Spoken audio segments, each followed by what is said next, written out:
وسلم خیر الناس من ينفع الناس صدق رسول اللہ صلی اللہ علیہ وآلہ وسلم۔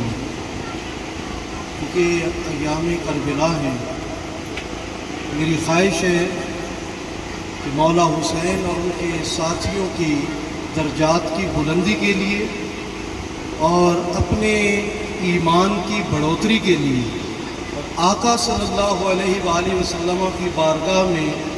حاضری لگوانے کے لیے بآواز بلند دروشی پڑھی، اللہم صلی علی سیدنا و مولانا محمد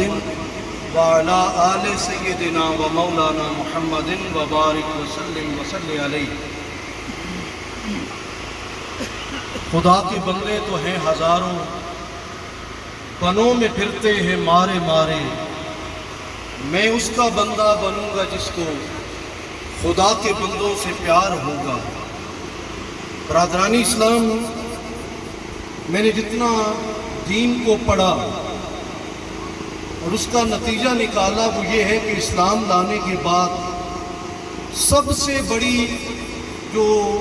نیکی ہے وہ بھوکے کو کھانا کھلانا ہے، چاہے وہ انسان ہو یا جانور، مسلمان ہو یا کافر، جو بھی بھوکا ہے اس کو کھانا کھلانا، اس کا پیٹ بھرنا، یہ سب سے بڑی نیکی ہے۔ اور اسلام لانے کے بعد سب سے بڑا گناہ دل آزاری ہے، کسی کا دل دکھانا، چاہے وہ انسان ہو یا جانور، مسلمان ہو یا کافر، جس کا بھی دل دکھائیں گے دین اسے ناپسند کرتا ہے، اسلام اسے ناپسند کرتا ہے۔ اب میں نے آپ سے کہا کہ اسلام لانے کے بعد بھوکے کو کھانا کھلانا سب سے بڑی عبادت ہے۔ حضرت عیسیٰ علیہ السلام سے اور خود پیغمبر اسلام صلی اللہ علیہ وآلہ وسلم سے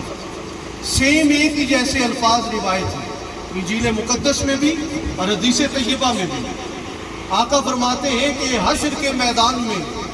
ایک شخص لایا جائے گا، رب العالمین فرمائے گا میں بھوکا تھا، تم نے مجھے کھانا نہیں کھلایا، میں بے لباس تھا، تم نے مجھے لباس نہیں پہنایا، اور میں بیمار تھا اور تو میری تیمارداری کے لیے، عیادت کے لیے نہیں آیا۔ وہ بندہ کہے گا مالک تو ان ساری چیزوں سے پاک ہے، جب تو ہمارے جیسے جسم سے پاک ہے تو ان جسمانی آلائشوں سے بھی پاک ہے، ان ضرورتوں سے بھی پاک ہے اور ان کمزوریوں سے بھی پاک ہے۔ رب فرمائے گا ہاں میں پاک ضرور ہوں، لیکن تمہارے محلے میں ایک غریب بیمار تھا، تو اس کی تیمارداری کے لیے نہیں گیا،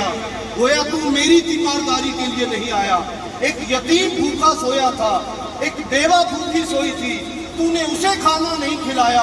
گویا تو نے مجھے کھانا نہیں کھلایا۔ اور اسی طرح ایک شخص بیمار تھا، تو غریب تھا، تو اس کی عیادت کے لیے نہیں گیا، گویا تو میری عیادت کے لیے نہیں آیا۔ برادران اسلام، مخلوق کی خدمت اور